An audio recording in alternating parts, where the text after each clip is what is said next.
Hello everyone, I hope आप सब अच्छे होंगे। और अब तक जितने भी हमारे लेक्चर्स हुए हैं यहाँ पे केमिस्ट्री के, आइसोमेरिज्म के, ये सब आपने देखे होंगे। ठीक है जी। अभी तक मैं आइसोमेरिज्म में आप लोगों को स्ट्रक्चरल आइसोमेरिज्म पूरा पढ़ा चुका हूँ, जिसमें कि मैंने आपको स्ट्रक्चरल आइसोमेरिज्म क्या होता है उसकी क्लासीफाई करके जो 6 के 6 टाइप्स हैं, chain, ring chain, position, functional, metamers and tautomer, जिसमें कि मैंने टॉटोमेरिज्म पे एक डिफरेंट लेक्चर कंप्लीट बनाया था। एंड आई होप आपको स्ट्रक्चरल आइसोमेरिज्म बहुत अच्छे से समझ में आ गया होगा। उसके साथ साथ मैंने आप लोगों को कहा था कि बेटा प्लीज़ पढ़ने के साथ साथ, वीडियो लेक्चर्स देखने के साथ साथ बुक से ज़रूर पढ़ें। उससे आपको बहुत फ़ायदा होगा। आपके जो भी कोई डाउट्स होंगे वो और भी ज़्यादा, वीडियो देखने के बाद पहली बात तो आपको कोई डाउट बचेगा नहीं, बट हाँ एक बार रीड कर लोगे ना तो और ज़्यादा क्लैरिटी आ जाएगी कंसेप्ट की। ठीक है जी। तो मैंने आपको कहा था कि भाई इस पूरी आइसोमेरिज्म सीरीज में हम धीरे धीरे जो है सबको इन डेप्थ पढ़ना है। तो स्ट्रक्चरल आइसोमेरिज्म मैंने आपको बहुत अच्छे से करा दिया है।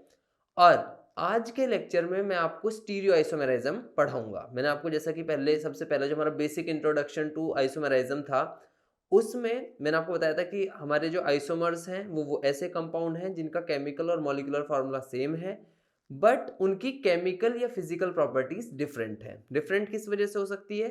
मे बी एटम्स का कनेक्शन एक दूसरे के साथ डिफरेंट हो जाए, जो कि स्ट्रक्चरल आइसोमेरिज्म में होता है, हम पढ़ चुके हैं। और दूसरा रीजन हो सकता है कि एटम्स कनेक्टेड एक दूसरे से तो सेम है, ठीक है ना। मतलब अगर किसी कार्बन से कार्बन ही कनेक्टेड है तो कार्बन ही कनेक्टेड होगा, क्लोरीन कनेक्टेड है क्लोरीन ही होगा, या फिर मतलब कोई भी एटम आपस में कनेक्टेड है वो उनकी कनेक्शन सेम रहेंगे, बट उनकी ओरिएंटेशन डिफरेंट हो जाती है। तो ऐसे आइसोमर्स को हम स्टीरियो आइसोमर्स कहते हैं। अब स्टीरियो आइसोमर्स का भी मैंने आपको बताया था कि हमारे स्टीरियो आइसोमर्स 3 तरह के हैं। मतलब मोटा मोटा तो 2 ही तरह के हैं, ज्योमेट्रिकल और ऑप्टिकल। एक तीसरे और होते हैं conformers, although they are not true isomers, but conformations भी हम पढ़ लेंगे, वो हम एंड में पढ़ेंगे। तो आज के लेक्चर में मैं आपको ज्योमेट्रिकल आइसोमेरिज्म पढ़ाऊंगा और कोशिश करूंगा कि मैक्सिमम से मैक्सिमम ज्योमेट्रिकल आइसोमेरिज्म को इसमें कंप्लीट कर सकूं। अगर कंप्लीट नहीं होगा तो फिर 2 लेक्चर हम ज्योमेट्रिकल आइसोमर्स के देख लेंगे। तब तक चलिए कम से कम हम शुरू करते हैं कि आज हम जो भी इसमें पढ़ सकते हैं कि भाई कितना मैक्सिमम पढ़ पाएंगे। ठीक है जी। तो हमारा टॉपिक है आज का ज्योमेट्रिकल आइसोमेरिज्म। हमारा क्या टॉपिक है बेटा? Geometrical isomerism. ठीक है जी। तो ज्योमेट्रिकल आइसोमर्स क्या होते हैं? सबसे पहली बात तो भाई ज्योमेट्रिकल आइसोमर्स स्टीरियो आइसोमर्स का ही एक टाइप है। स्टीरियो आइसोमर्स का एक टाइप है। स्टीरियो आइसोमर्स हमारे, मैंने आपको बता चुका हूं, ज्योमेट्रिकल और ऑप्टिकल 2 टाइप के हैं, और एक तीसरे भी हैं conformers, but they are not true isomers. ठीक है। वो एक ही मॉलिक्यूल की डिफरेंट डिफरेंट कन्फर्मेशंस होती हैं। जब उसे पढ़ा रहा होगा तो अपन उसे देख लेंगे उस वक्त। ठीक है जी। तो अभी हम बात करते हैं कि ज्योमेट्रिकल आइसोमेरिज्म क्या होता है। बेटा होता क्या है, कुछ कंपाउंड्स में ना, कुछ कंपाउंड्स में रिस्ट्रिक्टेड रोटेशन आ जाती है। वर्ड है देखिए, कुछ कंपाउंड्स में रेस्ट्रिक्टेड रोटेशन आ जाती है। रेस्ट्रिक्टेड रोटेशन मतलब कि जैसे कि एग्जांपल लेते हैं, मान लीजिए कार्बन। अब देखिए कार्बन में जब तक सारे के सारे सिंगल बॉन्ड्स हैं, ठीक है ना, ये टेट्राहेड्रल स्ट्रक्चर है, इसमें कोई भी चीजें जुड़ी हुई हैं, ए बी सी डी कुछ भी जुड़ा हुआ है, A B could be same different कुछ भी हो सकता है। जब तक आपको पता होगा कि जब कार्बन जो है, कार्बन में सारे सिंगल बॉन्ड होते हैं, तो ये एक तो sp3 हाइब्रिडाइज्ड होता है, sp3 हाइब्रिडाइज्ड होता है। सेकेंडली ये टेट्राहेड्रल शेप होती है, टेट्राहेड्रल शेप होती है। और जब टेट्राहेड्रल है, टेट्राहेड्रल शेप आपको पता ही होगी, जैसे ट्राइपॉड की जो, मतलब ट्राइपॉड जिस तरह से खड़ा होता है कि नीचे 3 टांगे और एक ऊपर, इस तरह से है ना, तो जो ट्राइपॉड है उसकी तरह है ये। अब ये क्या होता है, एक ही प्लेन में नहीं होता है, इसमें से दो कोई भी एटम्स, मतलब दो कोई भी ग्रुप और कार्बन एक प्लेन में होते हैं और बाकी अलग प्लेन में होते हैं। इतना शायद बेसिक आइडिया आपको पता होगा। तो इनमें तो क्या होता है ना कि जब भी सिंगल बॉन्ड होंगे ना कार्बन में, तो उसमें रोटेशन होती रहेगी, है ना, रोटेट हो सकते हैं। जो हमारे वो है वो सिंगल बॉन्ड के थ्रू है तो वो रोटेट हो सकते हैं। बट जैसे ही आपको पता होगा कार्बन कार्बन के बीच में डबल बॉन्ड आ जाए, जैसे ही कार्बन कार्बन के बीच में डबल बॉन्ड आ जाए, तो होता क्या है, डबल बॉन्ड का क्या मतलब होता है बेटा? देखिए पहला बॉन्ड तो आपको पता है ना, हेड ऑन ओवरलैप होने के कारण सामने से होता है, ठीक है जी, सामने से। दो कार्बन एटम के जो अपने ऑर्बिटल्स होते हैं वो आके आपस में ओवरलैप करते हैं, सीधा हेड ऑन ओवरलैप, सही है। और जब सेकंड बॉन्ड बनता है तो सेकंड बॉन्ड बनने के लिए हमारा जो पाई बॉन्ड बनता है उसमें साइड ऑन ओवरलैप होता है, साइड ऑन ओवरलैप होता है, ठीक है बेटा।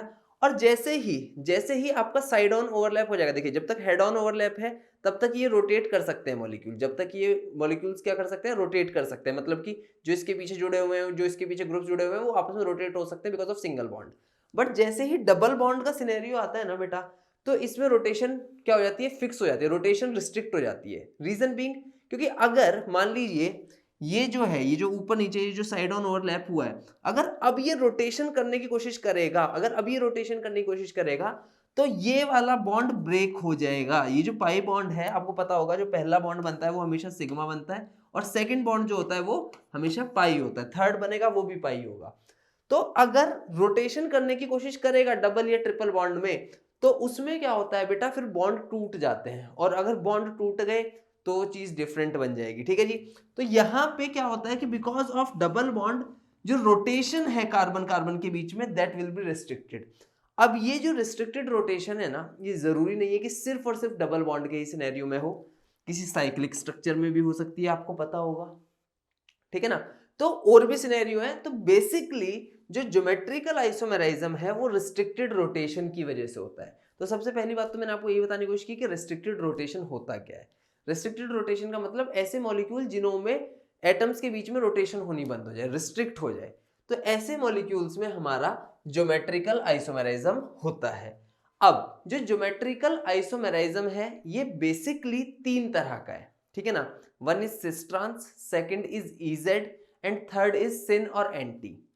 अब जनरली जो इसमें बात होती है वो सिस ट्रांस पे ज्यादातर क्वेश्चंस आते हैं बोर्ड लेवल पे स्पेसिफिकली, फिर नीट मेंस में इजेड और सिन एंटी के बेसिस पे भी कुछ पूछा जा सकता है, ठीक है जी। तो स्टार्ट करते हैं हम सिस ट्रांस से, ठीक है जी। सबसे पहले ज्योमेट्रिकल आइसोमेराइज्म हमारा कौन सा, सिस ट्रांस टाइप का, ठीक है बेटा, सिस ट्रांस टाइप का। जो सिस ट्रांस टाइप का आइसोमेराइज्म है इसमें क्या होता है, तो इसमें हम सबसे पहला एग्जांपल लेते हैं डबल बॉन्ड वाले। देखिएगा बेटा, कार्बन कार्बन कार्बन कार्बन, ध्यान से सुनिएगा। अब इन पे यहाँ पे आपको पता है चार ग्रुप्स लग सकते हैं, ए बी सी डी। पहली बात तो ध्यान रख लीजिएगा ज्योमेट्रिकल आइसोमेराइज्म के लिए, A should not be equals to B and C should not be equals to D। अगर A और B या फिर C और D में से, A और B और C और D में से इनमें से कुछ भी कॉमन हो गया, मतलब A B के बराबर हो गया या फिर C D के बराबर हो गया, तो ज्योमेट्रिकल आइसोमेरिज्म नहीं होगा। पहली बात, ये कंडीशन सबसे इंपॉर्टेंट है। A should not be equals to B and C should not be equals to D। A C के बराबर हो सकता है, A D के बराबर हो सकता है, A B के सेम हो सकता है, B D के सेम हो सकता है, बट A B से और C D से आपस में सेम नहीं हो सकते। अगर हो गए तो उसमें ज्योमेट्रिकल आइसोमेरिज्म नहीं होगा। समझ में आती है बात। अब सबसे पहली बात तो सिस ट्रांस के लिए, ये तो सभी के लिए इंपॉर्टेंट है, मतलब चाहे हमारा सिस ट्रांस हो, चाहे इजेड हो, चाहे सिन एंटी हो, तीनों ही सिनेरियो में A should not be equals to B, C should not be equals to D की कंडीशन तो होनी चाहिए ज्योमेट्रिकल आइसोमर्स के लिए। अब ज्योमेट्रिकल आइसोमर्स की तो ये कंडीशन है, ठीक है। तो इसका मतलब then geometrical isomerism will be there, ठीक है। फिर वो GI दिखाएगा, शो करेगा, ठीक है, अगर A B के बराबर नहीं है और C D के बराबर नहीं है। अब फॉर सिस एंड ट्रांस, सिस और ट्रांस होने के लिए, मतलब ज्योमेट्रिकल आइसोमर तो हो गया अगर वो A B के बराबर नहीं है और C D के बराबर नहीं है और रिस्ट्रिक्टेड रोटेशन है। तो सिस ट्रांस के लिए बेटा, सिस ट्रांस के लिए ध्यान से सुनिएगा, सिस ट्रांस के लिए at least one group should be common, मतलब A B के बराबर तो नहीं है बट A C या D में से किसी के बराबर होना चाहिए, सेम होना चाहिए। A B A के बराबर तो नहीं है बट B C या D में से सेम हो सकता है। C D के बराबर नहीं हो सकता है बट A या B में से किसी से कॉमन होना चाहिए। D C से सेम नहीं हो सकता है बट B या A में से, मतलब any one group, at least one group should be common. तो for cis trans at least one group should be common.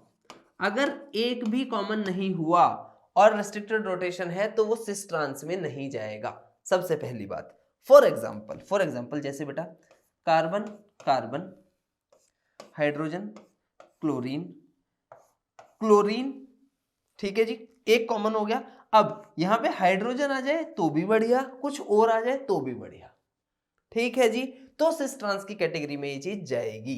तो सबसे पहली बात, रिस्ट्रिक्टेड रोटेशन ए बी के बराबर ना हो, सी डी के बराबर ना हो, और उसके साथ साथ एक ग्रुप कॉमन हो एटलीस्ट, तो सिस ट्रांस की कैटेगरी में वो चीज जाएगी, तो वो सिस ट्रांस की कैटेगरी में जाएगी। तो इसके एग्जांपल लेते हैं, जैसे हम पहले यही वाला ले लेते हैं, carbon carbon, chlorine chlorine, hydrogen hydrogen. अब यहां तो दो कॉमन हो गए। अब बेटा अगर ये हाइड्रोजन इधर होता और ये क्लोरीन इधर होता तो there will be no geometrical isomerism. Why? Because A B के बराबर हो जाता और सी डी के बराबर हो जाता, तो बेकार है। तो इसलिए सबसे पहली बात तो क्या मैंने बताई कि ए बी के बराबर नहीं होना चाहिए, सी डी के बराबर नहीं होना चाहिए, और एक चीज कॉमन है तो सिस ट्रांस का वो रहेगा। अब अगर अगर जो मतलब जो भी कॉमन है, मतलब कि इन द सेंस जो सेम है, क्लोरीन क्लोरीन, अगर क्लोरीन और क्लोरीन जस्ट अपोजिट साइड है तो इसे हम बोलेंगे बेटा ट्रांस, सही। और अगर क्लोरीन और क्लोरीन एक साइड है, मतलब जो दूसरी चीज है वो भी अब ऑब्वियसली जब दोनों कॉमन है, दो चीजें मतलब दो ग्रुप्स कॉमन है, तो ऑब्वियसली बात है अगर एक सेम साइड पे तो दूसरा भी सेम साइड पे जाएगा। तो अगर सेम साइड पे हो गए तो सिस, सही है। ध्यान से सुनिएगा, अगर अपोजिट साइड हुए तो ट्रांस, सेम साइड हुए तो सिस। अब अगर मतलब जैसे यहां तो दोनों कॉमन थे, अगर सर मान लीजिए ऐसा कोई होता कि भाई एक तो कॉमन होता और बाकी अलग होता, एच बी आर, तो अब इसे क्या बोलते सर? अब भी बेटा ये ट्रांस ही होता। क्यों? क्योंकि जो ग्रुप कॉमन है वो अपोजिट साइड पे है। इसका सिस वर्जन क्या होता सर?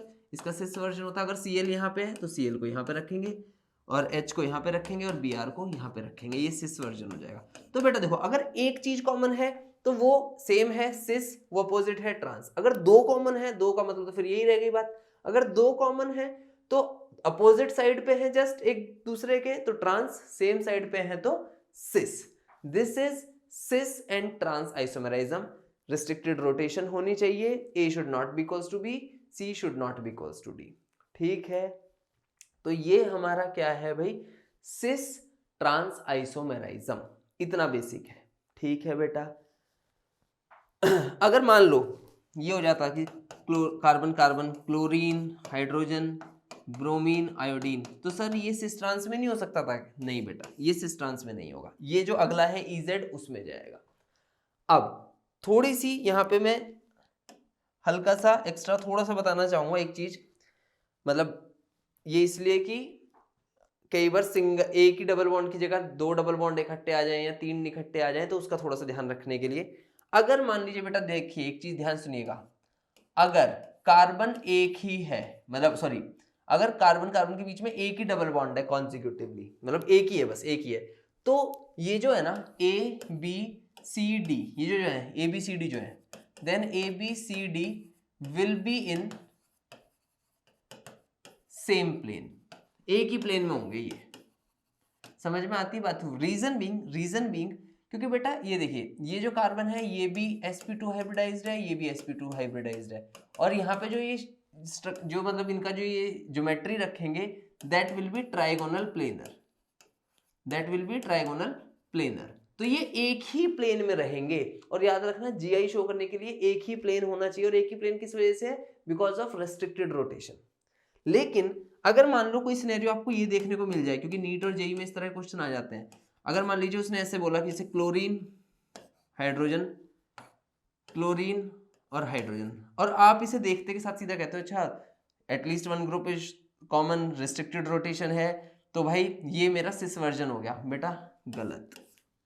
अब ध्यान से सुनना जो बता रहा हूं यहाँ पे, अगर even number of double bonds, if even number of double bonds, ठीक है, are there in consecutive on consecutive carbons, मतलब consecutively है, मतलब 1 2 3 मतलब consecutively रहेंगे, तो याद रखना अगर even नंबर रहेंगे, even मतलब 2 4 6 8 10 कितने भी हो, वैसे तो एक चीज बताता हूँ 2 या 4 से ज्यादा दिखाएगा ही नहीं कभी भी, लेकिन फिर भी ध्यान रखना अगर ये इवन नंबर रहेंगे, मतलब जैसे अब 2 है और इससे अगला क्या होगा 4, 0 तो हो नहीं सकता। अगर 0 ही हो गए डबल बॉन्ड तो फिर ज्योमेट्रिकल आइसोमेरिज्म की बात ही नहीं है, रेस्ट्रिक्टेड रोटेशन की बात ही नहीं है। अगर 2 या 4 या 6 या 8 डबल बॉन्ड एक साथ हैं तो बेटा याद रखना ये जो है ना इनके साथ प्लेन में नहीं होंगे, ये इनके साथ प्लेन में नहीं होंगे। ऐसा क्यों? पहली बात ये देखिएगा, ये ट्राइगोनल प्लेनर है, ये ट्राइगोनल प्लेनर है, लेकिन ये जो है कार्बन ये sp हाइब्रिडाइज्ड कार्बन है, पहली बात, ठीक है। ये तो इसके साथ तो लीनियर रहेगा, लेकिन ये दोनों आउट ऑफ प्लेन चले जाएंगे। मतलब क्या होगा कि इफ ये कार्बन और क्लोरीन, ये क्लोरीन और हाइड्रोजन अगर इस प्लेन में है ना तो बेटा ये क्लोरीन और हाइड्रोजन आउट ऑफ प्लेन होंगे। इस तरह से ये मान लीजिए कि हाइड्रोजन बाहर है तो chlorine will be the inside the plane. तो मैं इन्हें ऐसे दिखा देता हूं कि ये वाला क्लोरीन ऐसे रहेगा और ये वाला जो हाइड्रोजन है ये इस तरह से रहेगा, मतलब ये आउट ऑफ प्लेन हो जाएंगे। अगर मैं इन्हों को ये बताना चाहूं तो ये आउट ऑफ प्लेन चले जाएंगे। इस हाइड्रोजन क्लोरीन से ये वाला hydrogen chlorine will be out of plane, और अगर आउट ऑफ प्लेन चले गए so there will be no GI, there will be no GI. तो ये याद रखना, अगर 2 4 6 8 मतलब even number of double bonds consecutively एक साथ हैं तो वहां पे जीआई शो नहीं होगा, बिकॉज ये ग्रुप्स इनके साथ आउट ऑफ प्लेन निकल जाएंगे। सही है। अगर 1 डबल बॉन्ड या 3 डबल बॉन्ड या 5 मतलब कि odd number of double bonds अगर कॉन्सिक्यूटिवली आ रहे हैं तो सेम प्लेन में रहेंगे, और फिर सिंपल जीआई का वही तरीका रहेगा जो सिंगल बॉन्ड के हिसाब से था। मतलब A should not be equals to B, C should not be equals to D and one group should be common. If all these conditions are being met तो फिर वो जीआई शो करेगा और सिस और ट्रांस की कैटेगरी में जाएगा अगर एक भी ग्रुप कॉमन रहा तो। जैसे कि एग्जांपल कुछ मान लीजिए ये है carbon carbon carbon carbon chlorine hydrogen hydrogen bromine, एक ग्रुप कॉमन है, 3 डबल बॉन्ड्स हैं एक साथ तो इसका मतलब अपोजिट है तो ये ट्रांस है। और अगर हाइड्रोजन नीचे होता ब्रोमीन ऊपर होता तो वो सिस हो जाता। लेकिन अगर इसी की जगह पे 4 होते क्लोरीन हाइड्रोजन क्लोरीन हाइड्रोजन, अब हम कहते हैं ये सेम है और ये सिस वर्जन हो जाएगा। नहीं, यहां पे जीआई ही नहीं है, बिकॉज डबल बॉन्ड्स कितने हैं इवन नंबर में 4 है, तो ये क्लोरीन और हाइड्रोजन ये क्लोरीन और हाइड्रोजन के साथ प्लेन में ही नहीं है। अब एक चीज समझिए थोड़ी सी, अगर जस्ट इमेजिन ऐसे थोड़ा सोचिए कि अगर एक क्लोरीन और कार्बन इस तरह से है, ठीक है ना, मतलब इस प्लेन में इस तरह से है, ऐसे सामने से अगर देखेंगे, ठीक है बेटा, मतलब इसे हम ऐसे दिखा देते हैं, अगर ये क्लोरीन और ये कुछ भी हाइड्रोजन इस प्लेन में है और ये जो है ये वाला क्लोरीन और ये वाला हाइड्रोजन ये इनसे दूसरे प्लेन में है, मतलब ऐसे ही है ना, क्योंकि ये कार्बन और क्लोरीन अलग प्लेन में और ये अलग प्लेन में है। तो बेटा इनसे ध्यान से देखिएगा, इनसे जो ये वाला यहाँ पे जो होगा ऐसे आउट ऑफ प्लेन होगा, ये दोनों इस प्लेन में है तो ये इस प्लेन में होगा, ठीक है जी। अगर ये इस प्लेन में होगा तो इसके हिसाब से इसकी दूरी और इसके हिसाब से इसकी दूरी सेम होगी, और अगर दूरी ही सेम हो जाएगी तो फिर जीआई होने का मतलब ही नहीं है। अगर डिस्टेंस ही अलग हो गया और डिस्टेंस अगर सेम रहा, मतलब ऐसे है, ठीक है जी, जस्ट इमेजिन इस कार्बन क्लोरीन इस क्लोरीन और इस हाइड्रोजन से इस हाइड्रोजन का जो डिस्टेंस है वो सेम है और इससे इसका सेम है, तो फिर इनमें जीआई शो ही नहीं होगा। अब इसमें मैं आपको दिखा नहीं पा रहा हूं, बट इसे ऐसे समझिए कि जस्ट इमेजिन ये क्लोरीन और ये हाइड्रोजन ऐसे हैं, और अब ये जो है ये देखिए ये ऐसे होगा ना कि दो, मतलब जैसे ये क्लोरीन और ये हाइड्रोजन इस प्लेन में है, अब ये जो है हाइड्रोजन इस प्लेन में है आउट ऑफ प्लेन, ठीक है जी। इस क्लोरीन से इस क्लोरीन का डिस्टेंस, इस हाइड्रोजन से इस क्लोरीन का डिस्टेंस दोनों का बराबर होगा कि नहीं होगा। And similarly inside the plane अगर देखेंगे उस हाइड्रोजन से इसका डिस्टेंस, इस हाइड्रोजन से इसका डिस्टेंस सेम है। अगर सेम है तो there is no GI. Simple सी बात है, जीआई को शो होने के लिए रिस्ट्रिक्टेड रोटेशन होगी, और रिस्ट्रिक्टेड रोटेशन होगी तो सेम दूरी होनी चाहिए, सेम दूरी नहीं होनी चाहिए। अब इस वाले सिनेरियो में ये हाइड्रोजन और ये हाइड्रोजन का डिस्टेंस और ये हाइड्रोजन का इस ब्रोमीन के साथ डिस्टेंस डिफरेंट है because they are in same plane. तो इस वजह से याद रखना कि in case of odd number of consecutive double bonds GI show होगा if A is not equals to B, C is not equals to D। पहली बात GI शो होगा। अब उसमें सिस ट्रांस कब है? जब A मतलब any one group will be common, at least one group, maximum 2 हो सकते हैं। अगर 3 हुए तो बात ही खत्म हो गई, 3 में तो हो ही नहीं सकता। तो that is cis and trans. सही है बेटा, that is cis and trans. देख लीजिए एक बार, ठीक है जी। ये आई थिंक सब कुछ क्लियर हो गया होगा। अब एक दो चीज और बता देता हूँ यहाँ पे बेटा। देखिए सिस और ट्रांस में एक और जो क्वेश्चन आता है, सिस एंड ट्रांस में जो एक और क्वेश्चन आता है दैट इज, ठीक है जी, सिस और ट्रांस में जो एक और क्वेश्चन आता है वो आता है बेटा डाइपोल मोमेंट से रिलेटेड। डाइपोल मोमेंट से रिलेटेड, ठीक है ना, डाइपोल मोमेंट से रिलेटेड। अब ध्यान सुनिएगा, मान लीजिए कोई क्वेश्चन है ऐसे, carbon carbon chlorine hydrogen chlorine hydrogen, मतलब ये इसका ट्रांसवर्जन है इस कंपाउंड का, क्लोरीन क्लोरीन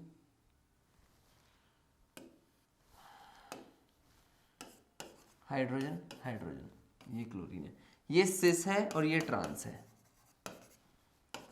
अब इसमें देखिए क्लोरीन और कार्बन में क्लोरीन इज मोर इलेक्ट्रोनेगेटिव, तो इलेक्ट्रॉन्स को अपनी तरफ खींचेगा, यहाँ पे ये अपनी तरफ खींचेगा, सही है।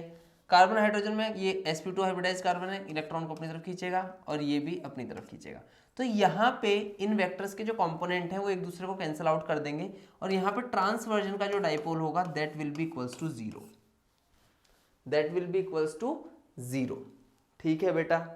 सेकेंड, जो सिस है इसमें देखिए ये इधर को इलेक्ट्रॉन्स को खींचेगा, ये इधर को खींचेगा, ये भी इधर को चलेंगे, ये भी इधर को चलेंगे, सॉरी ये भी इधर को चलेंगे। तो कुछ ना कुछ ऐड होके हमारा जो डाइपोल है वो इधर की तरफ रहेगा, ठीक है। तो इसमें जो डाइपोल है that will be not equals to 0। तो पहली बात तो इसमें एक सबसे पहला क्वेश्चन ये आता है कि सिस और ट्रांस में डाइपोल किसका 0 है और किसका नॉन 0 है। तो ये थोड़ा सा आप देख के यहाँ से डाइपोल के रिलेटेड क्वेश्चन बता सकते हैं। तो यहाँ पे dipole of cis is greater than dipole of trans, ठीक है बेटा जी। इन चीजों को देख के चलना, ऐसे नहीं है कि कुछ भी अपने आप बस मन मर्जी से लिख दिया कि हाँ भाई ऐसे ही, ऐसा काम मत करना, ठीक है जी, देख के चलना। अब एक चीज का ध्यान रखना, यहाँ से डाइपोल के रिलेटेड 2 क्वेश्चन आ जाते हैं, एक बॉइलिंग पॉइंट से रिलेटेड और एक मेल्टिंग पॉइंट से रिलेटेड, ठीक है बेटा जी। ध्यान से सुनिएगा बात, जो डाइपोल है उसका और बॉइलिंग पॉइंट का डायरेक्ट रिलेशन है। जिसका डाइपोल ज्यादा होगा, जैसा यहाँ पे देखिए सिस वर्जन का ज्यादा है तो उसका बॉइलिंग पॉइंट भी ज्यादा होगा। वाई? क्योंकि अगर किसी कंपाउंड में डाइपोल है तो मतलब वो पोलर कंपाउंड है, सही बात। और अगर कोई पोलर कंपाउंड है तो उनमें मतलब पोलैरिटी है, पोलैरिटी है तो उनके बीच में कुछ ना कुछ डाइपोल डाइपोल इंटरेक्शन होगी, डाइपोल डाइपोल इंटरेक्शन होगी। और अगर डाइपोल नहीं है तो वो नॉन पोलर कंपाउंड है और उनके बीच में जो फोर्स ऑफ अट्रैक्शन होगी वो weak van der Waals forces होंगी। अब एक में है डाइपोल डाइपोल अट्रैक्शन, एक में है weak van der Waals forces. तो आपको केमिकल बॉन्डिंग के अकॉर्डिंग आई होप ये पता होगा कि dipole dipole attractions are stronger than what, van der Waals forces of attraction. तो जिसमें फोर्स ऑफ अट्रैक्शन स्ट्रॉन्ग होगी उसका बॉइलिंग पॉइंट ज्यादा होगा। तो सीधा सा फंडा है, जिसका डाइपोल ज्यादा है उसी का ही बॉइलिंग पॉइंट ज्यादा होगा। ये पहली बात। तो आप सीधा बोल सकते हो कि dipole and boiling point are directly proportional to each other, whereas melting point का डाइपोल से कोई लेना देना नहीं है, मेल्टिंग पॉइंट का कुछ नहीं है। मेल्टिंग पॉइंट याद रखना कि ट्रांसवर्जन का हमेशा ज्यादा होता है सिस से। ये सीधा सीधा सा फंडा है। इसका रीजन, अगर इसका रीजन देखा जाए कि ऐसा क्यों होता होगा, तो बेटा देखिए मेल्टिंग पॉइंट जो है ना वो ट्रांस का हमेशा ज्यादा है सिस से, हमेशा ज्यादा है सिस से। उसका बहुत बेसिक सा रीजन है कि असलियत में होता क्या है बेटा, होता क्या है कि जो जैसे देखिए सिस वर्जन में अगर आपने देखा होगा होता क्या है कि जैसे कोई एटम्स है तो वो मतलब जैसे ABCD कुछ भी ले लीजिए, तो in case of cis version होता क्या है कि A फिर उसके साथ जैसे मान लीजिए BCD किसी तरीके से अगर अलाइंड है तो वो फिर भी A की तरफ है, मतलब जैसे B के साथ A अलाइंड इस तरह से है और C भी अलाइंड इसी तरीके से है, ठीक है जी, A की तरफ होते हैं, है ना, A की साइड पे रहती हैं चीज़ें। जबकि जो ट्रांसवर्जन है उसमें ABCD मतलब अपोजिट रहेंगे हमेशा, और इसमें इसकी जगह पे हम ये कहें कि सिस वर्जन में सेम साइड पे अटैच होते हैं और इसमें जो होते हैं ये अपोजिट होते हैं। तो असलियत में ट्रांस वर्जन में हमेशा जो पैकिंग होती है ना, सॉलिड स्टेट चैप्टर जो है 12th क्लास में एक होता है कि सॉलिड्स की पैकिंग जो होती है, सॉलिड्स की पैकिंग हमेशा ट्रांस वर्जन में ज़्यादा बेहतर होती है as compare to cis version. सही है। अब आपको पता है मेल्टिंग किसकी होगी, सॉलिड्स की। अब सॉलिड्स में जिसकी पैकिंग अच्छी है दैट इज ट्रांसवर्जन, ऑब्वियस सी बात है मेल्टिंग पॉइंट उसका ज़्यादा होगा। तो सीधा सा फंडा याद रखना कि melting point of transversion is always higher than cis version, but boiling point is directly proportional to dipole, और डाइपोल हम मॉलिक्यूल को बना के ही देख सकते हैं, मॉलिक्यूल को बना के ही देख सकते हैं। ये चीज सबसे पहले लिखिए,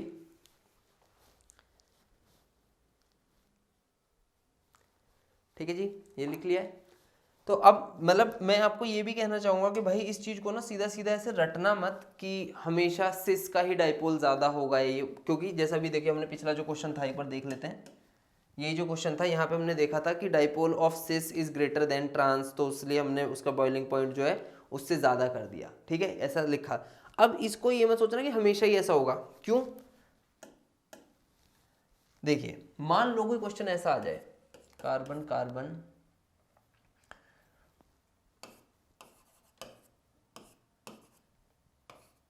क्लोरीन एंड हाइड्रोजन, सही है जी, दो ग्रुप सेम कर दिए। अब इसी में ही अगर ये देखोगे तो दिस इज सिस वर्जन, क्योंकि हाइड्रोजन दोनों सेम साइड पे है, hydrogen hydrogen CH3 and Cl।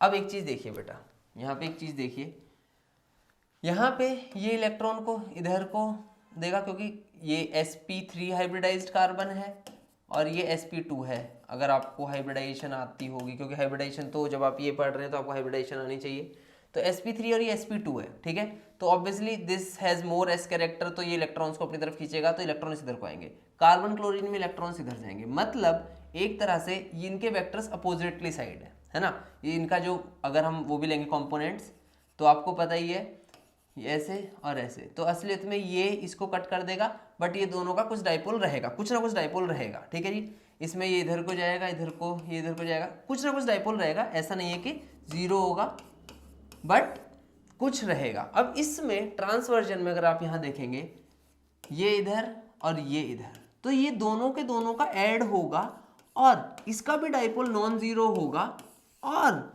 Trans वाले वर्जन का इस सिनेरियो में जो डाइपोल होगा, जो डाइपोल ऑफ ट्रांस होगा इस सिनेरियो में वो सिस से ज्यादा होगा। वाई? क्योंकि यहाँ पे जो इन दोनों का डाइपोल था उसके कंपोनेंट एक दूसरे को क्या कर रहा था, नेगेट कर रहा था, जबकि इसमें दोनों ऐड हो रहे हैं, एक ही साइड को जा रहे हैं, तो ऑब्वियस सी बात है कि ट्रांस का ज्यादा है यहाँ पे सिस से। अब पहले वाले सिनेरियो में यहाँ पे देखिए सिस का ज्यादा था ट्रांस से, तो हमने लिख दिया। तो मैं ये कहना चाह रहा हूँ कि आप ऐसे मत सोचना कि हमेशा सिस का ज्यादा होगा, मॉलिक्यूल को देखिए, मॉलिक्यूल के हिसाब से बताइए कि किसका डाइपोल ज्यादा है, जिसका भी डाइपोल ज्यादा होगा उसी का ही जिसका डाइपोल ज्यादा होगा उसी का ही बॉइलिंग पॉइंट ज्यादा होगा। सही है बेटा। और मेल्टिंग पॉइंट तो हमेशा ही किसका, ट्रांस का ज्यादा होगा, किससे, सिस वर्जन से। उसका तो सीधा सा फंडा है, बिकॉज ट्रांस वर्जन में जो पैकिंग होती है सॉलिड्स की वो ज़्यादा बेहतर होती है, ठीक है बच्चों। तो ये भी एग्जांपल है, इंपॉर्टेंट एग्जांपल है, ये लिख लीजिएगा। ऐसे ही मतलब ये मत सोचिएगा कि हाँ भाई कुछ भी चल रहा है और ये सब चीज़ें, ठीक है बच्चों। तो आई होप सिस और ट्रांस वर्जन में मैंने आपको काफ़ी अच्छे से सब कुछ बता दिया है और इसमें कुछ इतना बचा नहीं है मेरे हिसाब से। सिस और ट्रांस की हर चीज़ मैंने आपको बता दी है। ध्यान रखिएगा कि रिस्ट्रिक्टेड रोटेशन हो, रिस्ट्रिक्टेड रोटेशन हो। अच्छा चलो एक दो एग्जांपल मैं आपको और देता हूँ। यहाँ मैंने डबल बॉन्ड के दिए कि सर कोई और भी है, मतलब डबल बॉन्ड के अलावा भी कुछ है जिसमें सिस ट्रांस हो सकता है। बिल्कुल, साइक्लो एल्केन्स, आपको पता होगा कि कोई साइक्लिक रिंग होती है वो भी डबल बॉन्ड के इक्विवेलेंट की तरह ही बिहेव करती है, डबल बॉन्ड की तरह बिहेव करती है। क्यों? क्योंकि देखिए अब जैसे ही ये साइक्लिक रिंग हो गई तो इसमें क्या होता है, ये जो साइक्लिक रिंग है ये तो एक ही प्लेन में हो गई, सही बात है, एक ही प्लेन हो गया। अब इनके जो दो ग्रुप कुछ भी जो इन पे लगे होंगे, है ना, कोई भी जो दो ग्रुप लगे होंगे वो उस पर डिपेंडेंट रहे, मतलब अब ये एक प्लेन में होगी और ये इनका दूसरा प्लेन है, ठीक है। तो असलियत में cyclic rings are also will show the क्या, ज्योमेट्रिकल आइसोमेरिज्म। व्हाई? बिकॉज इनमें भी रिस्ट्रिक्टेड रोटेशन है। अगर इनमें रोटेशन करने की कोशिश करेंगे तो साइक्लिक रिंग भी टूट जाएगी। तो सिर्फ डबल बॉन्ड ही नहीं, साइक्लो एल्केन्स भी शो कर सकते हैं। लेकिन कैसे साइक्लो एल्केन? ये तो सब में सेम है। अब अगर ये जो ग्रुप्स हैं बेटा, ये जो ग्रुप्स हैं ये डिफरेंट होने जरूरी हैं, ये डिफरेंट होने जरूरी हैं, तो हम बोलेंगे कि सब्स्टिट्यूटेड साइक्लो एल्केन्स, मतलब साइक्लो एल्केन्स में कुछ ना कुछ सब्स्टिट्यूट हुआ है तब। अब इसमें भी substitution should not B mono substitution, मतलब एक ही नहीं है कि भाई एक CH3 लग गया बाकी सब H है तो वो शो कर देगा। क्यों? क्योंकि भाई देखो CH3 मान लीजिए आउट ऑफ प्लेन है, H इनसाइड द प्लेन है, इसका H आउटसाइड द प्लेन है, ये वाला H इनसाइड द प्लेन है। जस्ट इमेजिन के ऊपर वाला आउटसाइड है और ये इनसाइड है। अब इसमें अगर आप इसको नीचे भी ले जाएंगे CH3 को तो उसके सामने तब भी H ही है, तब भी H ही है। तो मोनो सब्स्टिट्यूशन से काम नहीं चलेगा, डाई सब्स्टिट्यूशन होना चाहिए। और उसके साथ साथ डाई सब्स्टिट्यूशन भी सेम उस पे नहीं होना चाहिए, सेम ही कार्बन पे। मतलब तुम सोचो कि यहीं पे CH3 कर दूं तो हो जाएगा, नहीं बेटा, क्योंकि इन्हें अब भी आप फ्लिप करोगे तो भी उसके सामने सेम ही HHH रहेगा। तो असलियत में डाई सब्स्टिट्यूशन होना चाहिए एंड एट डिफरेंट कार्बन्स। मतलब एक इस पे CH3 है, अब किसी पे जैसे इस पे भी यहाँ पे हो जाए CH3, दोनों सेम है, दोनों आउटसाइड एक ही साइड है तो सिस वर्जन।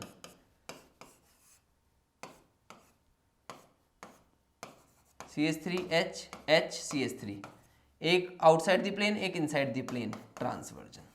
तो याद रखना ज्योमेट्रिकल आइसोमेरिज्म का सीधा सा फंडा है, रिस्ट्रिक्टेड होनी चाहिए rotation, A should not be equals to B, C should not be equals to D, सही है। और at least one group should be common for cis trans. अगर कॉमन नहीं है, अगर कॉमन नहीं है, एक भी कॉमन नहीं है, तो वो EZ की कैटेगरी में जाएगा। और EZ मैं आपको नेक्स्ट लेक्चर में कराऊंगा, क्योंकि अगर मैं अभी उसे कराऊंगा तो वो फिर लंबा काफी लेक्चर हो जाएगा। तो अभी हमने सिस ट्रांस देख लिया है, ज्योमेट्रिकल आइसोमेरिज्म क्या होता है वो मैंने आपको बता दिया है। नेक्स्ट लेक्चर में मैं आपको EZ और sin एंटी एक साथ करा के ज्योमेट्रिकल आइसोमेरिज्म को खत्म करा दूंगा। ठीक है बच्चों, अगर आपको कोई भी डाउट है तो आप अपने डाउट पूछिए, उस पर क्या कहते हैं कमेंट सेक्शन में पूछिए। कोई भी डाउट होंगे तो कोशिश करके अपन जल्दी जल्दी उसे क्लियर करने की कोशिश करेंगे। और प्लीज़ इनके नोट्स थोड़े अच्छे से बना के चलिए, रीड करते चलिए, जिससे कि आपको ये सब समझ में आए। ठीक है, तो ज्योमेट्रिकल आइसोमेरिज्म क्या होता है और उसमें सिस ट्रांसवर्जन क्या है वो मैंने आपको आज बता दिया है। आई होप आपको इसमें कोई डाउट नहीं है, और इन केस कोई डाउट रहता है तो आप पूछिए, कोई दिक्कत ही नहीं है, हम यहाँ पे आपके लिए अवेलेबल हैं। ठीक है बच्चों, तो मिलते हैं अपने नेक्स्ट लेक्चर में, तब तक के लिए बाय बाय, टेक केयर, और मिलते हैं अगली क्लास में। ओके बच्चों।